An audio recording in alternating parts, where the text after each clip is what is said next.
Alert! This is not breaking news. In fact, this is old news that has been rehashed yet again, but I think it does raise a very legitimate question. And we'll talk about the strategic silver stockpile that has been raided by the Defense Department and if we should consider having it restocked. Let's explore!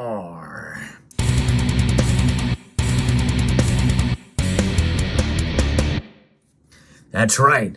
The military essentially raided the strategic silver stockpile. And you may remember from your history books about why that occurred. Backstory, essentially, from the Manhattan Project. And that strategic stockpile eventually got depleted. And a part of the depletion of that went into the production of these, the American Silver Eagle. So we're going to talk about a little bit about that backstory based off of a kind of a pump piece here that is actually pushing a stock. Well, I'm not going to actually talk about that because this is not a sponsored video, but at the same time, some of these things some of the information given for some of these things can be hyped up, and I've been a part of that, but you also have to keep things in perspective as well too. But this is an interesting development. I think it does raise a very legitimate question, as this piece was shared with me by a member of the community.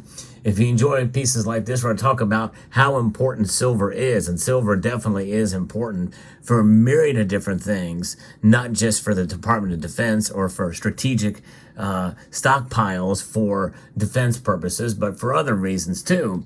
I hope you will consider subscribing to the channel. So this is from the Silver Industry Substack. And we know that the Department of Energy, the Department of Defense, and the U.S. Bureau of Mines, which doesn't exist anymore, they stopped disclosing silver inventory some 29 years ago, essentially between 1995 and 1996. The United States Bureau of Mines was abolished specifically in 1996. We had a strategic stockpile of silver, much like the strategic petroleum reserves. And we know what's happened with those.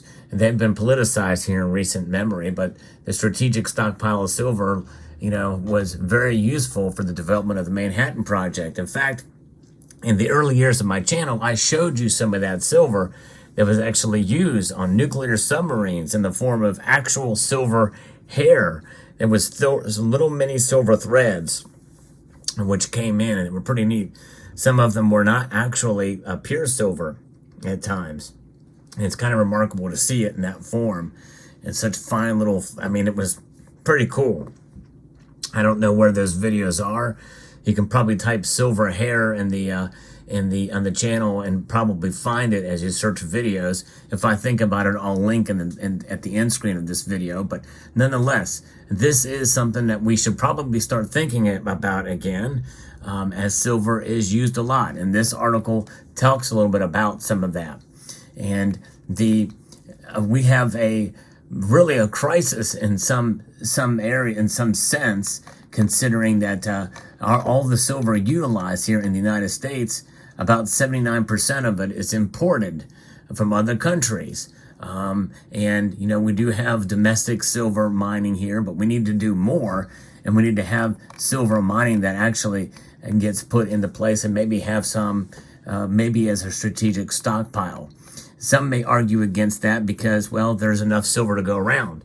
I bought this silver very easily. You can go on the internet and buy as much silver pretty much as you want, even nowadays. And in reality, you could have done it even during the silver squeeze movement. It's just that certain products were not as available as others. But if you wanted to get 1,000-ounce bars, you could pretty much do that all day long.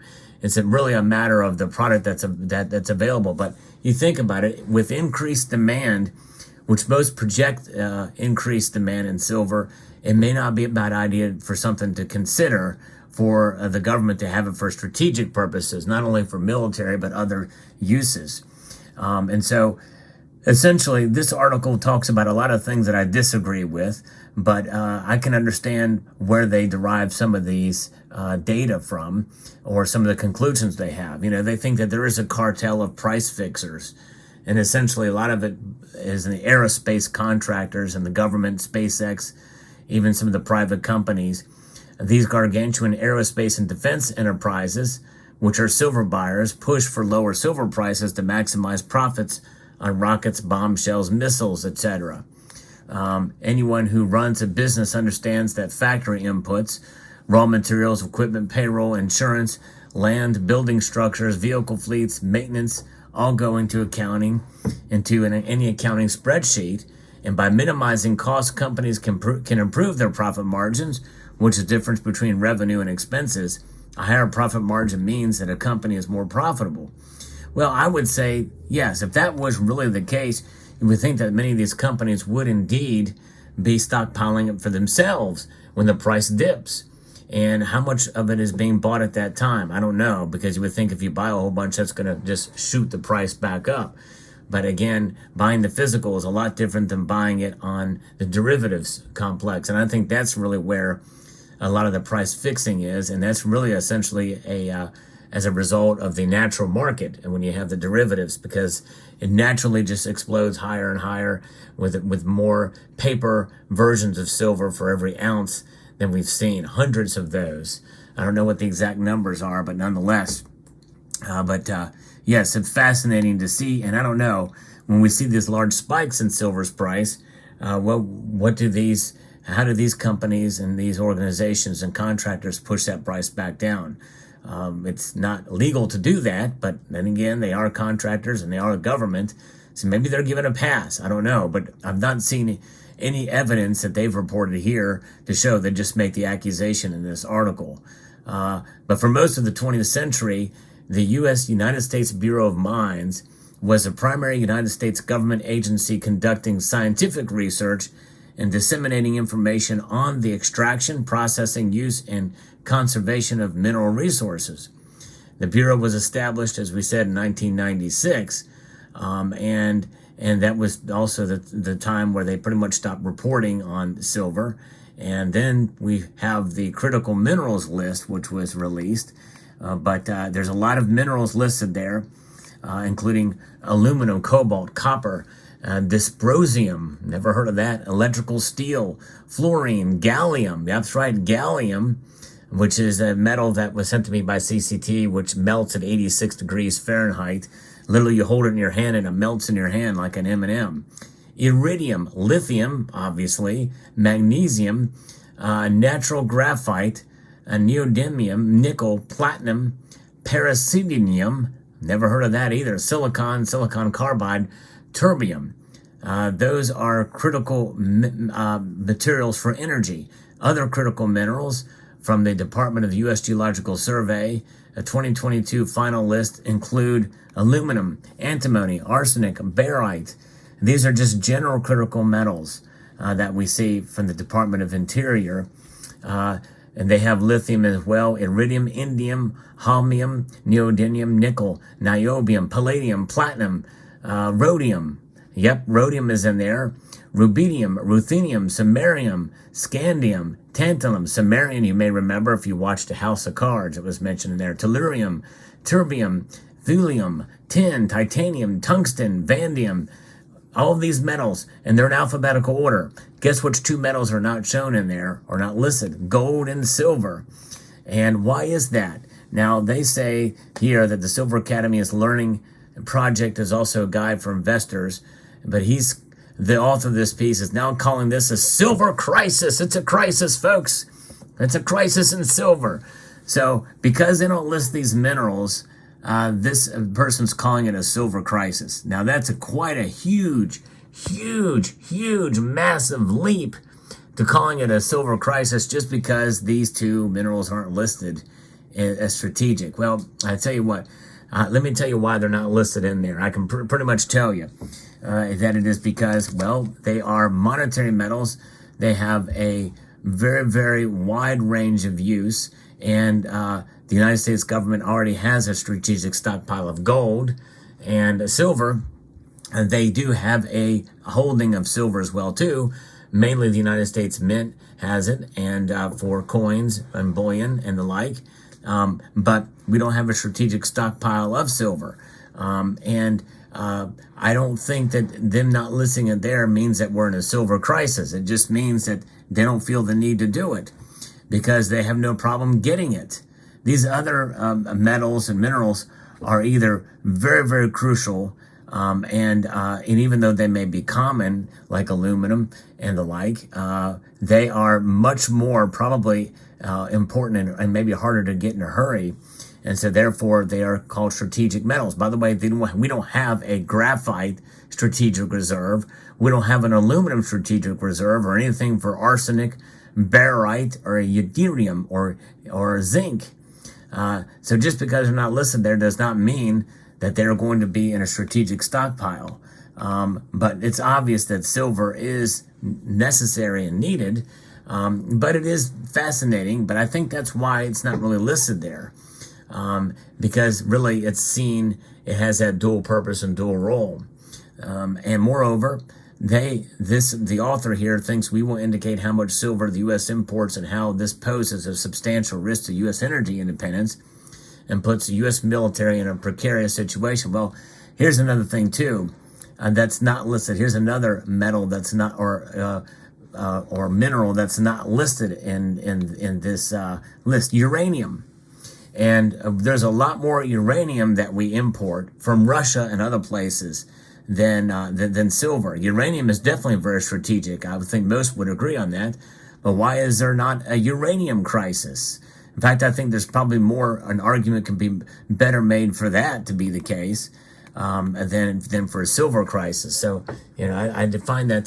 So you have to think critically when you look at pieces like this. But nonetheless, we know that massive amounts of silver will be used in a lot of defense areas, such as bombs, shells, missiles, torpedoes, nukes, fighter jets, etc. But there's a whole heck of a lot more of it used for commercial uses.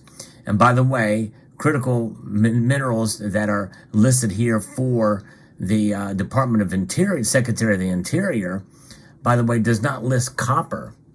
Copper is not in that list, although it is for the critical materials for energy. And so the thing is how do you define critical? That is that is another aspect of it that we have to answer that question as well too. We know that there's a lot more satellites being pushed out into orbit these days. They're exponentially growing, and a lot of silver will be utilized for that.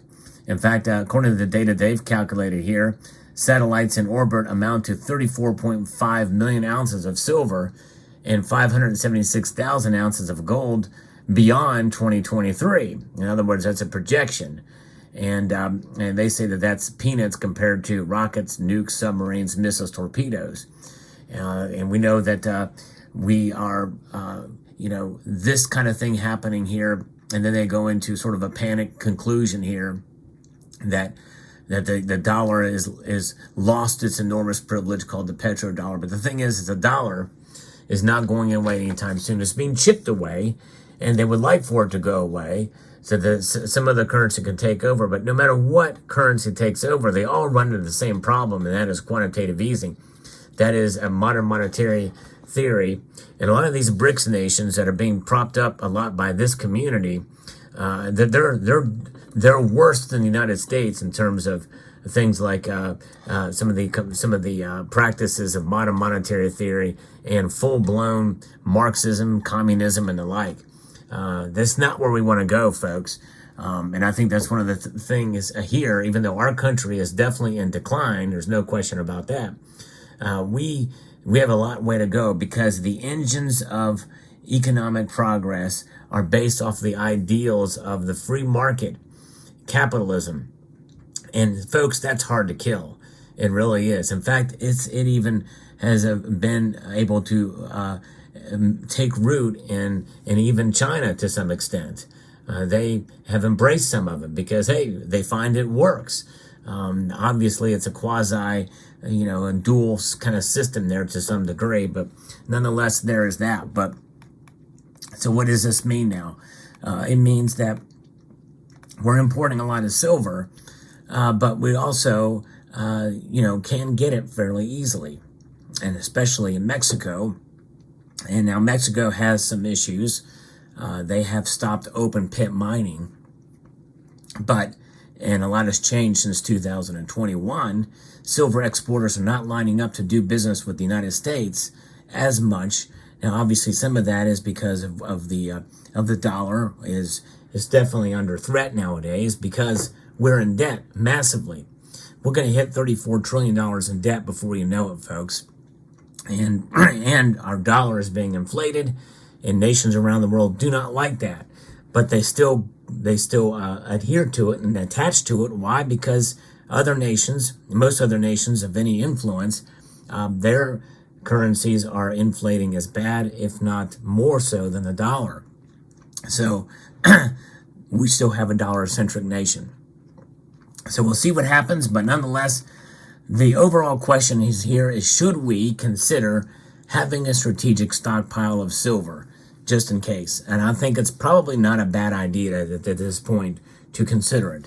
And that's the overall message that the silver industry is talking about here, although they are using hype to get there. And I think we can do it based off of sound reasoning and based off of what the projected future deficits could be for silver to some degree, and how we may need it for military applications, but also other strategic applications from the Department of Interior and other agencies in the United States. So let me know what your thoughts are. I think it's probably time to replenish the silver stockpile, at least to some degree. What do you think? Hope you found this video informative, insightful, and educational. I would like to extend a multitude of gratitude to each and every one of you for taking the time to watch, and to encourage you to please rate, share, comment, and subscribe.